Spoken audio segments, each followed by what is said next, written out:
Well, it wouldn't be Square Enix if we didn't get some massive game delays for their most anticipated games. Yes, both Final Fantasy VII Remake and Marvel's Avengers have been delayed. Final Fantasy VII Remake getting a slight 1-month delay and Marvel's Avengers getting a deeper 4-month delay. I think Marvel's Avengers could use that delay. In the case of Final Fantasy VII, it's a little bit of a bummer given that that game was supposed to be out in less than 2 months.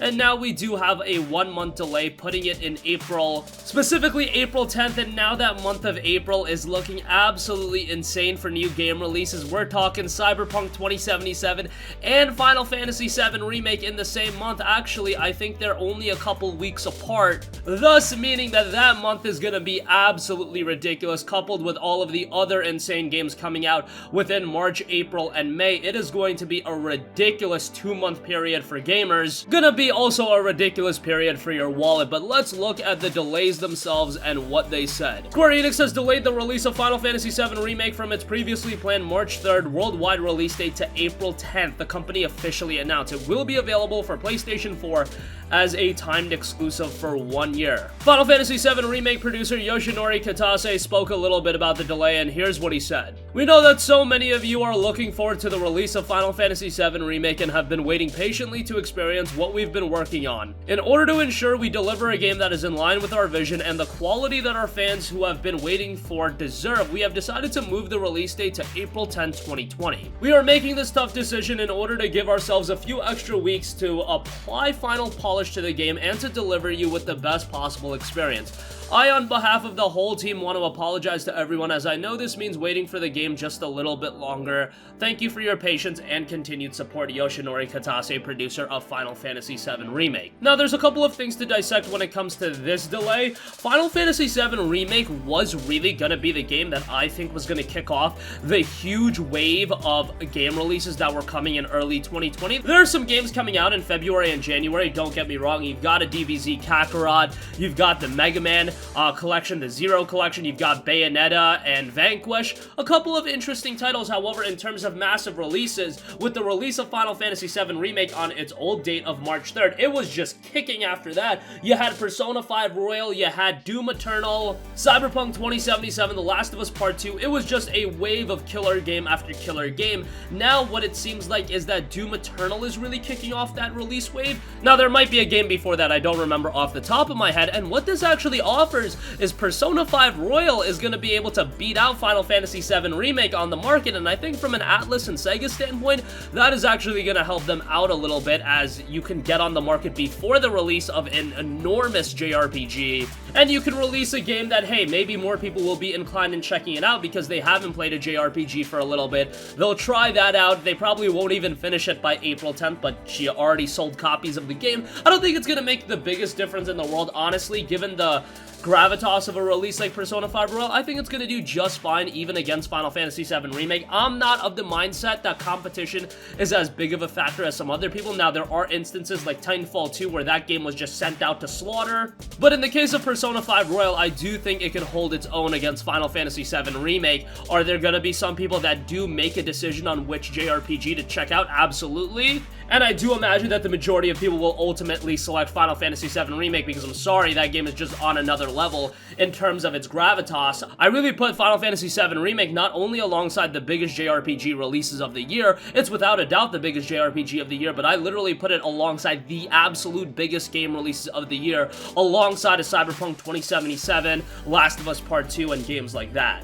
Even though I have been vocal about the fact that I wish Square Enix would make it abundantly clear that this is not the entirety of the Final Fantasy VII story that we're getting, hey, I'm still incredibly excited for the game, and come April 10th, I, alongside many other people, will be checking that game out. And we'll be spending our $59.99, and then we'll be spending our $59.99 again on Part 2, and then probably again with Part 3. Let's hope that they can get these games out rather consistently after this game, and the subsequent parts don't feature as extraneous of delays. Alright, also, Final Fantasy VII Remake wasn't the only game that got delayed. Marvel's Avengers was supposed to be one of the major games in early 2020. It was due out on May 15th, but now it's been delayed until probably just a few months before the release of the next generation consoles on September 4th. Square Enix has delayed the release of Marvel's Avengers from its previously planned May 15th worldwide release date to September 4th. The company announced the game itself will be available for PS4, Xbox One, PC, and Google Stadia. A message from Crystal Dynamics co-heads of Studio Scott Amos and Ron Rosenberg were posted, so I want to read that as well. To our fans at Crystal Dynamics, our ambition has always been to deliver the ultimate Avengers gaming experience. In order to achieve that goal, we have made the difficult decision to move the release date of Marvel's Avengers to September 4th, 2020. As fans ourselves, it's an honor and a privilege to work with these legendary characters, and we know what these superheroes mean to us and true believers around the world. When we set out to bring you our vision for Marvel's Avengers, we are committed to delivering an original story-driven campaign, engaging co-op, and compelling content for years to come. To that end, we will spend this additional development time focusing on fine-tuning and polishing the game to the high standards our fans expect and deserve. The worldwide teams working on Marvel's Avengers sincerely appreciate the support you've shown us. We thrive on your enthusiasm and feedback, and we can't wait to show you more. We apologize for the delay. We're confident it will be worth the wait. Scott Amos and Ron Rosenberg, co-heads of studio at Crystal Dynamics. So this delay, a little bit of a steeper delay, nearly a 4-month delay, but I think Avengers is a game that really could use it. And it's a game that I haven't really been enamored with all of the gameplay that's been shown. Maybe I'm in the minority on that, but it's not like that this game has been a blow-away to me, and this is the kind of game that I know from a Square Enix standpoint, they're thinking, hey, if we establish this as a major franchise, this is a franchise that we can build upon, and this is a game that could spawn multiple sequels that sells millions upon millions of copies. So it's absolutely imperative that Marvel's Avengers does deliver from a quality standpoint, and hell, Final Fantasy VII Remake is kind of in that boat as well, because we do know that it's going to be a multi-parted experience, and you want to sell the subsequent parts, even if they don't sell as well as part 1. In the case of Final Fantasy VII, I do think parts 2 and parts 3 will do a little bit worse. However, if you're selling multiple millions of copies for the first game, then you turn around and sell, 1 million less copies, and then 1 million less copies for the third game, you're still generating a ton of revenue as opposed to just releasing one game. I understand from a Square Enix standpoint why they're doing that. In the case of Avengers, Crystal Dynamics has been off for a little bit. They've worked and helped out with some of the Tomb Raider games recently, but Avengers is really their main project, and this is a game that they absolutely need to deliver. And I've seen the gameplay, and while I think it's looked okay, I don't think it's looked exceptional either, and they do need this game to deliver as an exceptional experience. The game itself can be played offline as a single-player experience or online with up to 4 people during certain aspects of the game. The game will feature many customization options, including abilities and costumes, which can be upgraded using a skill tree. Costumes have been sourced from all corners of the Marvel Universe and can be bought separately as DLC. So this is a game that they also wanted to deliver so they can create that residual revenue where people are investing money into the DLC and whatever the case may be. Players will also be able to receive free updates containing new regions and characters. It features a large roster of characters drawn from the Marvel Universe, consisting primarily of the title team members and other superheroes such as Captain America, Iron Man, you've got Hulk, you've got Black Widow, you've got Thor, you've got Hank Pym, Hawkeye, Miss Marvel, and during the game, the heroes will obviously come into conflict with several supervillains, and among them are the Abomination as well as the Taskmaster. The story for the Avengers is said to begin on A-Day, where the Avengers are celebrating the unveiling of a second headquarters in San Francisco, including the reveal of their own helicarrier powered by the Terrigen Crystal. The ceremony soon goes awry when a catastrophic